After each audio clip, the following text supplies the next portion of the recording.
جن کو 2 وقت روٹی نہیں ملتی وہ کیا اللہ سے لو لگائیں گے؟ جو 10-12 گھنٹے دن میں کام کرتے ہیں وہ رات کو کہیں جاگیں گے، کھڑے ہوں گے اللہ کے حضور؟ شاہ صاحب کہتے ہیں کہ یہ جو طبقہ پیدا ہوتا ہے غرباء کا، یہ انسانوں کی شکل میں حیوان بن جاتے ہیں، لدو اونٹ، بار برداری کے جانور، کولو کے بیل، وہ انسان نہیں رہتے۔ حدیث میں نے آپ کو سنا دی، کاد الفقر و یکون کفرا۔ تو اس انقلاب کو برپا کرنے کے لیے، اور یہ میں آپ سے عرض کر دوں، تاریخ انسانی کا عظیم ترین انقلاب وہ ہے جو محمد نے برپا کیا صلی اللہ علیہ وسلم، اور یہ میری بات نہیں ہے۔ Doctor M.N. رائے، ممبر کمیونسٹ انٹرنیشنل، ہندو اور کمیونزم کی سب سے اونچی باڈی کا رکن، 1920 میں بولشوک ریولوشن کے 3 سال بعد 1917 میں انقلاب آیا تھا، ایک لیکچر دیا ہے لاہور میں، بریڈلا ہال میں، دی ہسٹوریکل رول آف اسلام، اور اس نے کہا عظیم ترین انقلاب وہ تھا تاریخ انسانی کا جو محمد نے برپا کیا، because he was a revolutionary, he knew what a revolution means. کہا عظیم ترین انقلاب وہ ہے جو محمد نے برپا کیا۔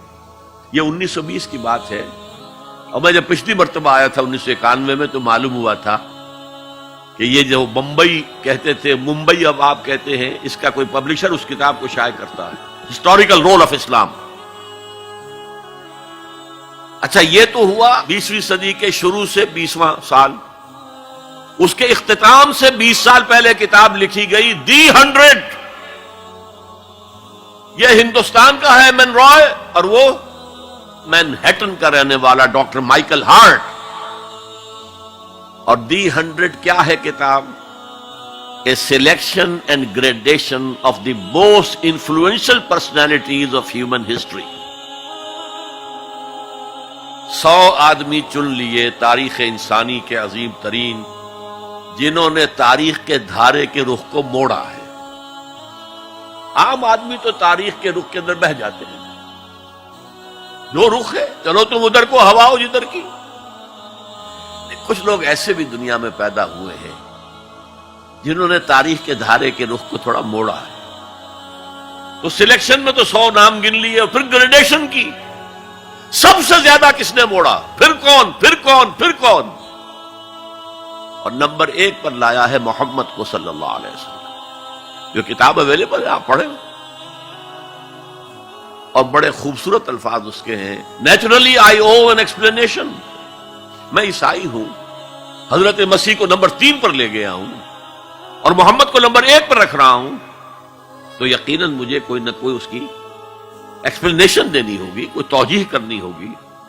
اور پھر اس نے وہ جملہ لکھا ہے جو میرے علم کی حد تک کسی مسلمان کی رسائی اس تک نہیں ہوئی۔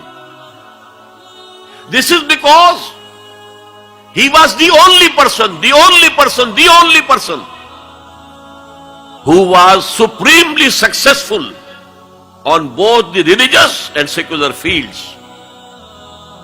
تاریخ انسانی میں ایک ہی آدمی ہے جو ریلیجس اور سیکولر دونوں میدانوں میں بہت اونچا ہے۔